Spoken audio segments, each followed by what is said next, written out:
Hamas journalists accused the IDF of digging mass graves in Gaza. Israel supporters knew this was a lie, but we had no way to prove it. They had no way to prove it. Here's a simple idea. Why don't you let international journalists in so they could prove you right? Make sure you like, comment, and share this video because the truth needs to be spread. 100% agree. Comment and share because the truth has to be spread.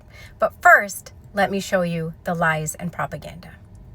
In April and June 2024, the BBC published two stories about the discovery of mass graves at Al-Nasser and Al-Shifa hospitals in Gaza. According to the internal BBC dossier, the articles strongly implied that Israeli forces had buried bodies at both sites prior to withdrawing from the area. The articles also mentioned alleged evidence of war crimes, including bodies found with their hands tied and gunshot wounds to their heads. But the BBC's own editorial standards committee was told that this narrative was wrong. The memo says that the most likely explanation is that the mass graves were dug by Palestinians themselves and the people buried there had died or been killed prior to the arrival of the Israeli ground forces. So, the BBC made a mistake. Well, perhaps.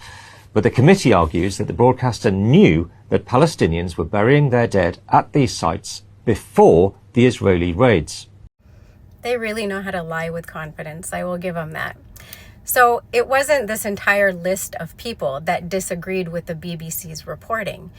These people make up the BBC's standards committee. It was one person out of this committee, and that was Michael Prescott. And where did Michael Prescott get his information from? He got his information from Jewish media outlets like the Jewish Chronicle. And he believed that the BBC, and I quote, minimized Israeli suffering. And now I will leave you with this. They were taken away by Israeli forces, and now some of their remains are being discovered near Hamad's school in northern Gaza. How incriminating is it that the Israeli soldiers left these behind with evidence of handcuffs that had serial numbers and words in Hebrew written on them? This is because they feel very emboldened. And the reason that they feel emboldened is because Israeli soldiers are rarely, if ever, charged with crimes, and in particular war crimes, especially when it comes to their actions in Gaza.